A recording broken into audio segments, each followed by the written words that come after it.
عليكم ورحمة الله وبركاته. أعوذ بالله من الشيطان الرجيم. بسم الله الرحمن الرحيم. سواء منكم من أسر القول ومن جهر به ومن هو مستخف بالليل وسارب بالنهار له معقبات من بين يديه ومن خلفه يحفظونه من أمر الله إن الله لا يغير ما بقوم حتى يغيروا ما بأنفسهم وإذا أراد الله بقوم سوءا فلا مرد له وما لهم من دونه من وال. محترم سامعین کرام، سورۃ الرعد سورہ نمبر 13 اور اسی سورت سے بھی آپ کے سامنے آیت نمبر 10 اور آیت نمبر 11 یہ دو آیات تلاوت کی گئی. محترم سامعین کرام، آیت نمبر 10 اللہ تبارک و تعالیٰ نے فرمایا سواء منکم من اسر القول ومن جہر به ومن هو مستخف باللیل وسارب بالنہار. تو میں سے کوئی اپنی بات کو بالکل پوشیدہ انداز میں کہے، آہستگی سے، بالکل آہستگی سے، کہ اس کے علاوہ کوئی نہیں سنے. اللہ نے فرمایا کہ تم میں سے کوئی اپنی بات کو آہستگی سے کہے، اور تم میں سے اگر کوئی اپنی بات کو زور سے بولے. اللہ تبارک و تعالیٰ کے لیے وہ دونوں باتیں برابر ہیں. کوئی اگر رات کی تاریکی میں بالکل چھپا ہوا بیٹھا ہو اور کوئی دن کے بالکل اجالے میں چلنے والا ہو، اللہ تبارک و تعالیٰ کے نظر میں دونوں برابر ہیں.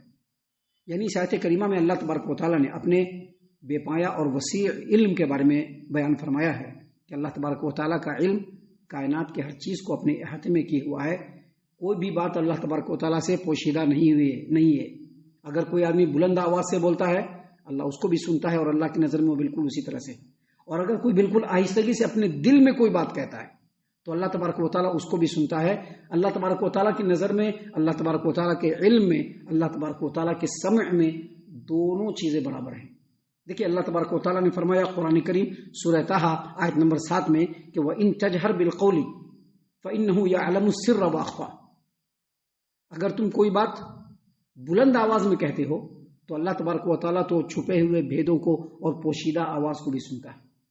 اگر کوئی راز، کوئی بھید بالکل چھپا ہوا ہو، اللہ اس کو بھی جانتا ہے، اور بالکل آہستہ سے اپنے دل میں کہی ہوئی بات کو بھی اللہ تبارک و تعالیٰ سنتا ہے. اسی طرح سے اگر کوئی آدمی رات کی تاریکی میں اپنے کمرے میں بالکل، اپنے کمروں کے گوشوں میں، بالکل کمرے کے گوشوں میں بالکل چھپا بیٹھا ہو، کمرہ ہے بالکل بند ہے، چاروں طرف سے گھپ اندھیرا ہے اور رات کی تاریکی ہے، اور کمرے کے بالکل گوشے اور کونے میں جا کر کے وہ چھپا ہوا بیٹھا ہو جس کو کوئی نہیں دیکھ پائے. اور ایک آدمی دن کے اجالے میں چل رہا ہو جس کو سب دیکھ رہا ہے. اللہ تبارک و تعالیٰ کے علم کی روشنی میں وہ بالکل دونوں برابر ہے. چھپے ہوئے 7 تالے میں بند رات کی گھٹا ٹوپ تاریکی میں، بالکل تاریک اور گہرے اندھیرے والے کمرے میں اگر کوئی آدمی بیٹھا ہو کسی کونے میں دبک کر کے، اللہ اس کو بھی بالکل اسی طرح سے دیکھ رہا ہے جس طرح سے دن کے اجالے میں چلنے والا ایک آدمی ہے. وہ اللہ تبارک و تعالیٰ نے اس آیت کریمہ میں اپنے وسیع اور بے پایا علم کے بارے میں بتلایا کہ اللہ تبارک و تعالیٰ کا علم کائنات کے ہر چیز کا احاطہ کیا ہوا ہے، ہر چیز کو دیکھ رہا ہے. کوئی بھی چیز اللہ تبارک و تعالیٰ کے علم سے بالکل پوشیدہ نہیں ہے.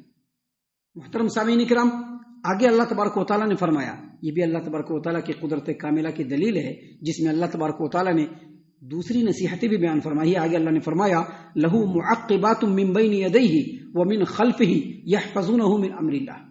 انسان کے لیے اس کے آگے سے بھی اور اس کے پیچھے سے بھی باری باری آنے والے فرشتے ہیں. لہو معقبات من بین یدیہ ومن خلفہ، انسان کے لیے اس کے آگے سے اور اس کے پیچھے سے باری باری آنے والے فرشتے ہیں. یحفظونہ من امر اللہ، جو انسان کی حفاظت اللہ تبارک و تعالیٰ کے حکم سے کرتے ہیں. دیکھیے کتنی بڑی بات ہے.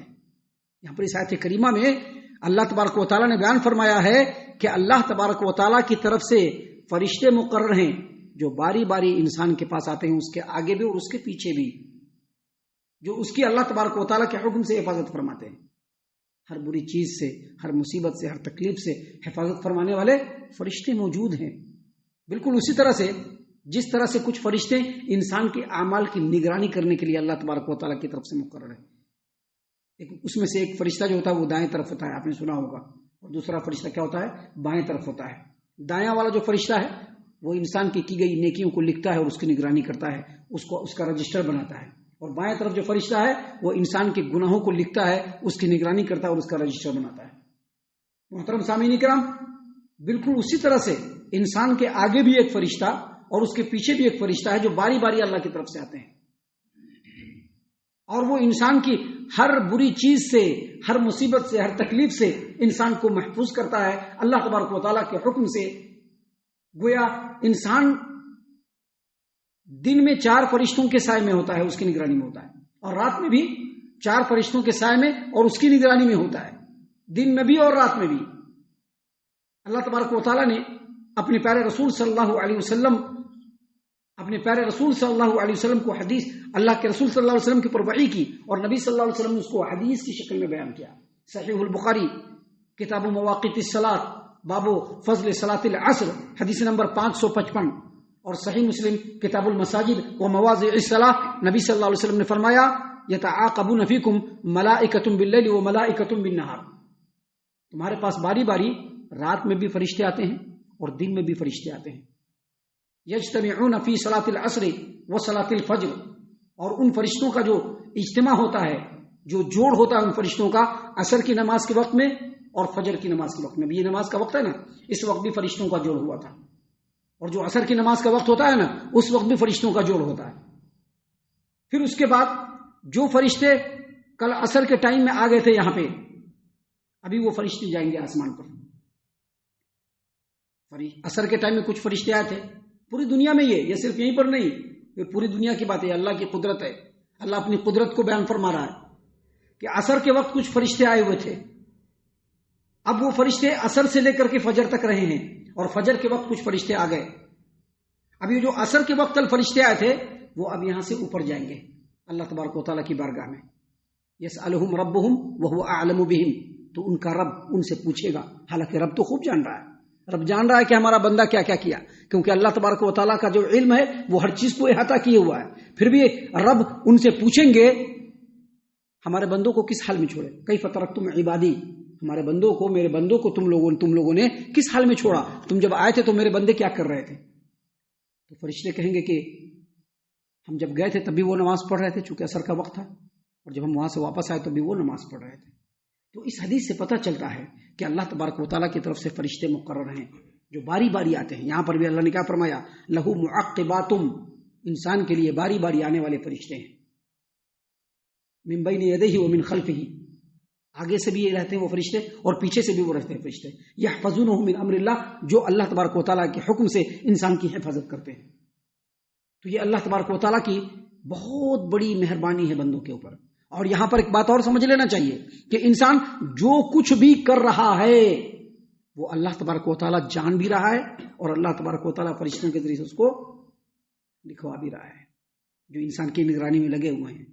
آگے اللہ تبارک و تعالیٰ نے اسی لیے بیان فرمایا، کیا فرمایا، ان اللہ لا یغیر ما بقوم حتی یغیروا ما بانفسہم، کسی بھی قوم کی حالت اس وقت تک اللہ نہیں بدلتا جب تک کہ اس قوم کے اندر خود اپنی حالت کو بدلنے کا جذبہ نہ ہو۔ ابھی دیکھ رہے ہیں، کہیں گے حضرت دعا کیجیے گا فجر میں ہماری آنکھ کھل جائے۔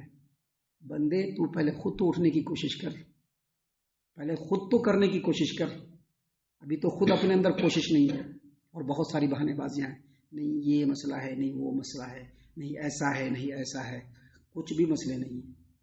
انسان اگر چاہ لے اللہ اس کی حالت کو بدل دے گا۔ اس آیت کریمہ کے اس ٹکڑے کا جو مفہوم ہے، جو مفسرین نے بیان کیا ہے، وہ یہ کہ جب تک بندہ اللہ کی فرما برداری میں رہے گا اللہ تبارک و تعالیٰ اپنی نعمتوں کو اس کے اوپر برقرار رکھے گا، اور جب بندہ اللہ کی فرما برداری سے نکل جائے گا اللہ اپنی نعمتوں کو اس سے چھین لے گا۔ بہت ساری نعمتیں ہیں جن کو ہم سمجھنے کی کوشش نہیں کرتے، ہمیں سمجھنے کی کوشش کرنی چاہیے۔ بہت ساری نعمتیں ہیں، بہت ساری نعمتیں جو اللہ نے ہم لوگوں کو دے رکھا ہے، ان کو سمجھنے کی کوشش کرنا ہے۔ اس آیت کریمہ کا ایک مفہوم یہ بھی بیان کیا گیا ہے، جو مفسرین نے بیان کیا ہے، وہ یہ کہ اگر کوئی قوم بدحالی کی طرف جا رہی ہے تو اگر وہ خود نہیں چاہے کہ ہم بدحالی سے نکل جائے، مصیبت سے نکل جائے، اللہ اس کو مصیبت سے نہیں کرے۔ ابھی جو ہم مسلمانوں کے برے حالات ہیں، جس بدحالی میں ہم لوگ پڑے ہوئے ہیں، جس اخلاقی انحطاط اور برائیوں میں ہم لوگ پڑے ہوئے ہیں، جن نافرمانیوں میں ہم لوگ پڑے ہوئے ہیں، اللہ تبارک و تعالیٰ کے حکموں کی بغاوت میں جس طرح سے ہم پڑے ہوئے ہیں، جب تک کہ ہم خود اپنی اس حالت کو بدلنے کی کوشش نہیں کریں گے بدل نہیں سکتا ہے۔ اللہ نے اسی بات کو یہاں پر بیان فرمایا، ان اللہ لا یغیر ما بقوم حتی یغیروا ما بانفسہم، جب تک کوئی قوم اپنی حالت کو خود سے بدلنے کی کوشش نہیں کرے اللہ تعالیٰ اس قوم کی حالت کو نہیں بدلتا ہے۔ یہ قوم اگر چاہے پوری دنیا کے اوپر ہر وقت راج کرے، لیکن اس کے لیے پہلے ضروری کیا ہے؟ مومن بننا، اور مومن بننے کے لیے پہلے ضروری کیا ہے؟ نمازوں کی پابندی کرنا، اور نمازوں میں بھی سب سے زیادہ فجر اور عشاء کی نماز کی پابندی کرنا۔ یہ ایسی چیزیں ہیں جو اللہ کے رسول صلی اللہ علیہ وسلم نے بالکل واضح اور کھلے انداز میں بیان فرما دیا ہے۔ آگے اللہ نے فرما دیا وَإِذَا أَرَادَ اللَّهُ بِقَوْمٍ سُوءًا فَلَا مَرَدَّ لَهُ وَإِذَا أَرَادَ اللَّهُ بِقَوْمٍ سُوءًا فَلَا مَرَدَّ لَهُ، اور اگر اللہ تبارک و تعالیٰ کسی قوم کے ساتھ برائی کا ارادہ فرما لے تو اس کی برائی کو اور عذاب کو ٹالا نہیں جا سکتا ہے۔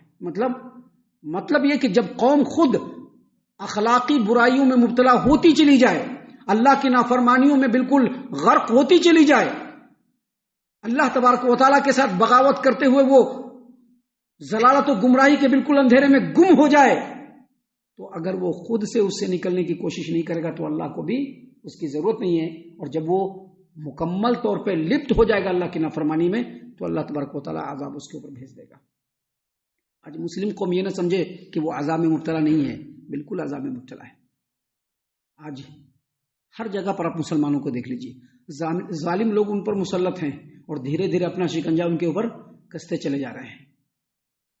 آج ہر جگہ دیکھ لیجیے، آپ ہر جگہ پہ دیکھ لیجیے، ہر ملک میں دیکھ لیجیے، کیا مسلم ملک کیا غیر مسلم ملک، ہر ملک میں مسلمانوں کے جو حالات ہیں وہ کسی سے پوشیدہ نہیں ہے، اور اس کی ایک ہی وجہ ہے کہ مسلمان جس ذلت و پستی میں گرتی چلی جا رہی ہے اس سے نکلنے کے لیے ان کے پاس کوئی فکر نہیں ہے اور کوئی چاہت نہیں اور کوئی کوشش نہیں ہے۔